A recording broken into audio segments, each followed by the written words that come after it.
अस्सलाम वालेकुम जी, क्या हाल हैं? सब खैरियत है। उम्मीद है कि आप सब खैरियत से होंगे। जी, आज आपके लिए बहुत ही मज़े की वीडियो लेकर आया हूँ। एक सिख ने डॉक्टर जाकिर नाइक से सवाल किया, क्या गुरु नानक मुसलमान थे या सिख थे या हिंदू थे?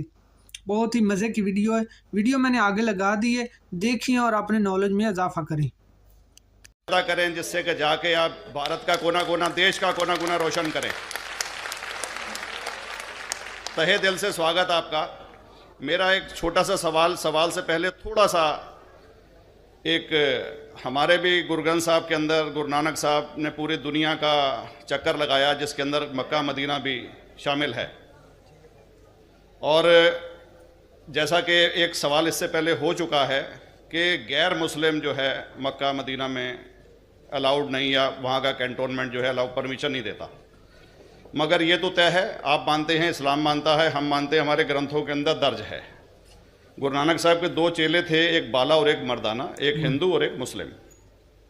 मर्दाना की बहुत ख्वाहिश थी कि मुसलमान जब तक पूरा मुसलमान नहीं कहलाने का हकदार, जब तक कि वो काबा का दर्शन ना कराए, तो गुरु नानक साहब उसको लेके और काबा गए। हमारे ग्रंथ के अंदर जो दर्ज है कि जब वो वहाँ पहुँचे, उन दिनों बहुत लंबा ये किस्सा है, 1 साल लगता था, और वो रूट सारा उसका वर्णन है। और वहाँ जब मक्का जो मस्जिद के बाहर साथ ही एक दीवार थी, जहाँ पर के भारत के जो मुसलमान दर्शन करने जाते थे काबा के, वो उनको वहाँ ठहराया जाता था। वहाँ की देखभाल जो करता था वो मुल्ला जीवन करता था। जब गुरु नानक साहब अपने चेलों के साथ में वहाँ पर पड़े थे, तो सुबह जब मुल्ला जीवन वहाँ की सफाई करने के लिए आया, तो उसने देखा गुरु नानक साहब के जो पैर थे वो काबा की तरफ थे। वो गुस्से में चिल्लाया कि ये कौन काफिर है जो कि काबा की तरफ पैर करके पड़ा है, और उसने गुस्से के अंदर आके उनके पैरों को झटका दिया, दूसरी तरफ किया। तो हमारे ग्रंथ के अंदर दर्ज जो किस्सा है उसके अंदर ये है कि काबा भी उस समय हिल गया, जिधर गुरु नानक के पैर जाते थे काबा उधर मुड़ता था। तो वो ज़ोर से चिल्लाया, ये कोई हजरत है, ये कोई औलिया है। तो उस समय के जो काजी थे मक्का के, काजी रुकनुद्दीन साहब थे, और शाह शरफ, कई हस्तियों के नाम हैं उसमें। तो मैं ये जानना चाहता हूँ कि ये वर्जन को आप मतलब एग्री करते हैं, और करते हैं तो इसका हमारे मुस्लिम ग्रंथों के अंदर किस तरीके से। भाई साहब ने एक सवाल पूछा अपने गुरु ग्रंथ साहिब के मुतालिक, और अल्हम्दुलिल्लाह मैं भी गुरु ग्रंथ साहिब पढ़ चुका हूँ।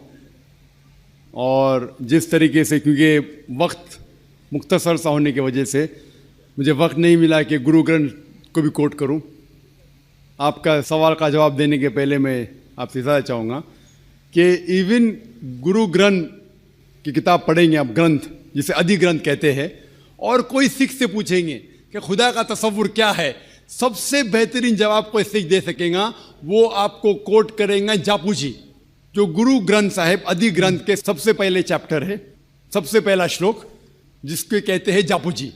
इसके मानी है कि God is true, he is only one, he is not begotten and is free from fear and want. क्योंकि मैंने अंग्रेजी में पढ़ा हूँ, इसलिए मैं अंग्रेजी में उसे कह रहा हूँ कि खुदा एक ही है, वो हक है, और वो ना किसी को जना है ना किसी को जनेगा, और वो इमॉर्टल है, ना कभी मर सकता है। और इसको सिखिज्म में जो खुदा को कहते हैं Omkara, in manifest form he is Omkara, and unmanifest form he is एक ओमकारा। और कई इसके एट्रीब्यूट्स है, मिसाल के तौर पे परवरदिगार, अकल, और उसे रहीम कहा गया है, Wahe Guru as one God कहा गया है, और it is strictly against idol worship and अवतारवादा। भाई साहब का सवाल था कि उनने ग्रंथ में पढ़ा कि गुरु नानक साहब मक्का के, और उनका पैर काबा की तरफ था, और कोई मौलवी ने पैर को हिलाए और काबा हिल गया। क्योंकि ये age of science and technology है, अगर कोई चीज़ जो किताब हजारों साल पहले लिखी गई है, 10,000 साल या 4,000 साल, तो शायद उसके बारे में हिस्टोरिकल रिकॉर्ड मिलना मुश्किल है। हालांकि इवन जीसस क्राइस्ट के बारे में 2000 साल हिस्टोरिकल रिकॉर्ड है, क्योंकि सिखिज्म जो एकदम नया मज़हब है, जितने मज़ाहिब के मुकाबले हिंदुस्तान में नया है। कुछ सैकड़ों साल पहले 15th सेंचुरी में, toward the end of the 15th century, Guru Nanak साहब जो पंजाब के थे, ये मज़हब तो कायम हुआ हार्डली 400-500 ईयर, 400-500 साल। और अगर ये मान लो, सपोज मिसाल के तौर पे मान लो, मैं क्यों कह रहा हूं कि मैं नहीं चाहता हूं किसी को बुरा लगे, मान लो ये सच है, मान लो अगर 400-500 साल पहले अगर ये होता था कि काबा इधर से उधर हिल जाता था, तो हिस्टोरिकल रिकॉर्ड में बिल्कुल लिखा होता था। और कई हिस्टोरिकल रिकॉर्ड में ये नहीं कि काबा हिला इधर उधर, कई हिस्टोरिकल रिकॉर्ड आप देखेंगे। हिस्ट्री इतनी अल्हम्दुलिल्लाह 800-900 साल पहले, 1000 साल पहले जो मुगल ने किए, बिल्कुल लिखा हुआ हिस्टोरिकल रिकॉर्ड में। तो ये कहना कि गुरु नानक साहब वहां गए और काबा हिल गया, ये बिल्कुल साइंस के खिलाफ है, क्योंकि साइंस में कोई भी रिकॉर्ड नहीं है, वहां के देश के रिकॉर्ड में कहीं भी नहीं कि काबा हिला। तो इसलिए हम कहते हैं कि हो सकता है ये गलती से किसने लिखा होगा न, कई किस्से कहानी। ये मैं तस्लीम करता हूं कि गुरु ग्रंथ साहिब में कई चीजें सही है, हक की बात है, लेकिन ये तस्लीम करना कि काबा हिल गया, ये बिल्कुल साइंस के भी खिलाफ है, साइंस के खिलाफ है। और इस्लाम में भी ये नहीं है। लेकिन ये कहना कि कोई गैर मुस्लिम जा सकता है, मुमकिन है, चुपके से कोई गया तो हो सकता है। मुझे डॉक्टर राम अवतार शर्मा कहते हैं, मैं यूपी यूनिवर्सिटीज़ का रिटायर्ड रजिस्ट्रार हूँ। जाकिर साहब, आपके विद्वत्तापूर्ण भाषण से, तकरीर से हाजरीन के दिल और दिमाग पर जो इस्लाम के प्रति श्रद्धा और आस्था जागृत हुई है, उसके लिए सारे हाजरीन की ओर से मैं आपका शुक्रगुजार हूँ, आभारी हूँ और आपका अभिनंदन करता हूँ। इस्लाम बहुत सशक्त है और उसको परिभाषित जो आपने आयतों से उनकी संख्या नंबर दे करके, वेद और पुराणों के संख्या उनके नंबर दे करके जो सिद्ध किया है खुदा के एक होने के बारे में, वो हमारे दिल और दिमाग पर उतर गया है। मैं सारे संसार में शांति लाने के लिए इस्लाम को बहुत काबिल और सशक्त समझता हूं। दुर्भाग्य से बिन लादेन इस्लाम के सिद्धांतों को छोड़ करके जो मानवता का रक्त बहा रहे हैं, निर्दोष लोगों के प्रति मार रहे हैं, आपका संगठन उनको राह पे लाने के लिए कुछ प्रयास क्या कर रहा है? धन्यवाद।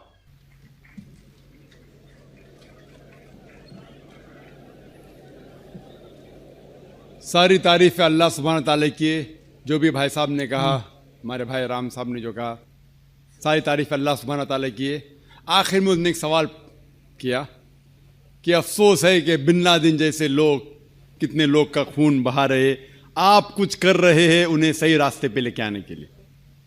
पॉइंट नंबर 1, कुरान में अल्लाह सुब्हान ताला फरमाते हैं सूरह हुजुरात में, सूरह नंबर 49 आयत नंबर 6, जब भी कोई चीज, कोई भी शख्स कोई भी चीज कहता है आपको, उसकी पैरी तहकीक करो और फिर दूसरे तक पहुंचाओ।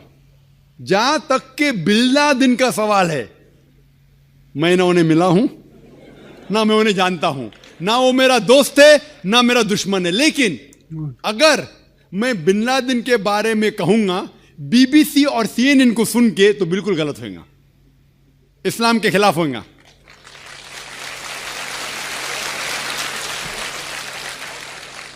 मैं ना बिन लादेन का दोस्त हूं, ना उनका दुश्मन हूं, लेकिन मैं बीबीसी और CNN को अच्छी तरीके से जानता हूं।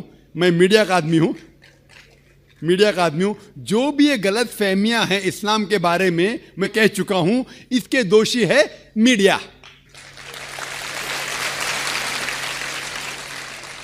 अगर आप कहोगे कि मैं बिन लादेन के बारे में कहूं खाली मीडिया को सुन के CNN और BBC में, तो मैं कुरान के खिलाफ जाऊंगा, और मैं कुरान के खिलाफ जाना नहीं चाहता हूं।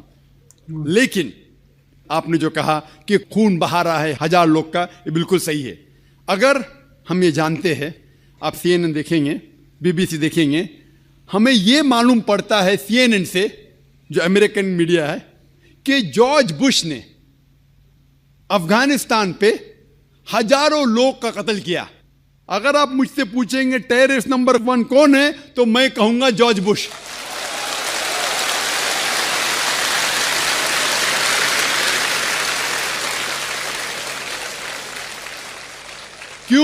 क्यों मैं कहता हूं इस्लाम मुझे इजाजत देती है? क्यों?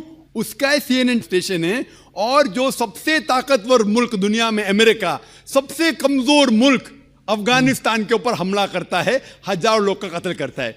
ये किधर का अमन है? क्या war on terrorism? War on terrorism किधर? War on terrorism? ये लोग को बेवकूफ बनाया जा रहा है। मान लो, सपोज मिसाल के तौर पे मान भी लो, क्या बिन लादेन ने कुछ गलत काम किया?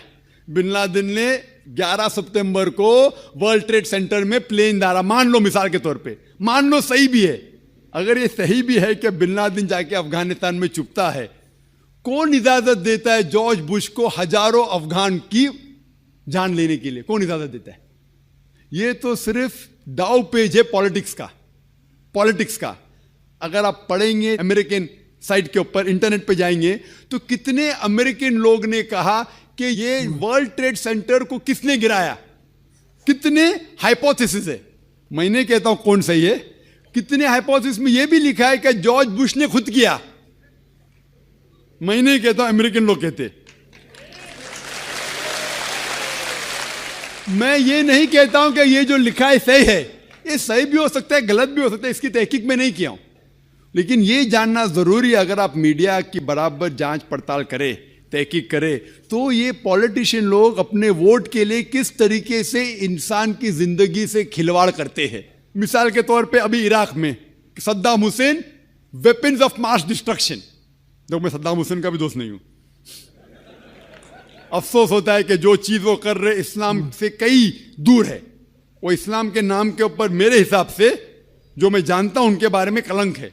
वो अलग बात है। लेकिन फिर भी उसके खिलाफ जो जॉर्ज बुश ने कहा, वेपन ऑफ मास डिस्ट्रक्शन, कितने महीने हो गए, एक भी वेपन मिला नहीं मिला। खुद अमेरिकन इन्वेस्टिगेशन कह रही है क्या जानबूझ के इन लोगों ने अटैक किया इराक के ऊपर, अफगानिस्तान के ऊपर, ऑयल के लिए। तो आप मुझसे कहेंगे कि मैं क्या कोशिश कर रहा हूं कि जॉर्ज बुश तक के पैगाम पहुंचाऊं। कई लोग कहते, जब मैं तकरीर करता हूं, कि कई मुसलमान कहते कि या अल्लाह सुब्हाना व तआला जॉर्ज बुश को मौत दे। मैं ये नहीं कहता हूं। अगर आप पढ़ेंगे तारीख और मोहम्मद सल्लल्लाहु अलैहि वसल्लम की जिंदगी के बारे में, जो 2 शख्स जो इस्लाम के मुखालिफ थे, दोनों का नाम था उमर। मोहम्मद सल्लल्लाहु अलैहि वसल्लम ने ये दुआ की कि दोनों में से एक उमर को हिदायत दे। तो मैं भी दुआ करता हूं कि जॉर्ज बुश को अल्लाह ताला हिदायत दे। जो शख्स इतना ताकतवर है, इस्लाम के खिलाफ काम कर सकता है, अगर अल्लाह उसे हिदायत दे तो इंशाअल्लाह इस्लाम के लिए कितना फायदेमंद हो सकता है।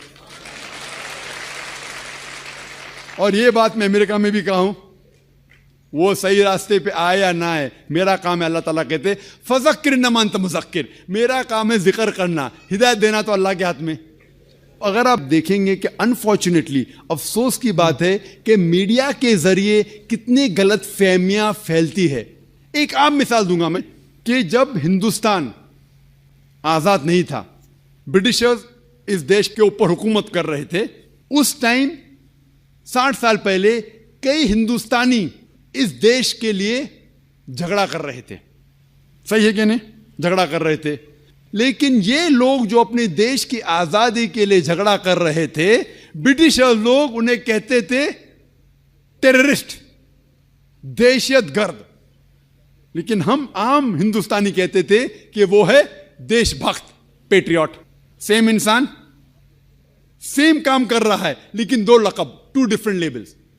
अगर आप ब्रिटिशर्स के नजरिए से वाकिफ है कि उन्हें हक है हिंदुस्तान के ऊपर हुकूमत करना, तो आप बेशक कहेंगे कि ये जो लोग थे भगत सिंह और जो लोग देश के लिए झगड़ रहे थे, उनको आप कहेंगे टेररिस्ट, दहशतगर्द। लेकिन अगर आप हिंदुस्तानी के नजरिए से वाकिफ है और ये तस्लीम करते हैं कि ये जो ब्रिटिशर्स लोग हैं तिजारत करने के लिए हिंदुस्तान में आए थे, उन्हें कोई हक नहीं हम पे हुकूमत करना, आप कहेंगे कि ये लोग देशभक्त थे, दहशतगर्द नहीं थे। सेम आदमी सेम काम कर रहा है, टू डिफरेंट लेबल्स। तो इसीलिए लेबल देने के पहले हमें यह तहकीक करना चाहिए वो किसके लिए झगड़ रहा है।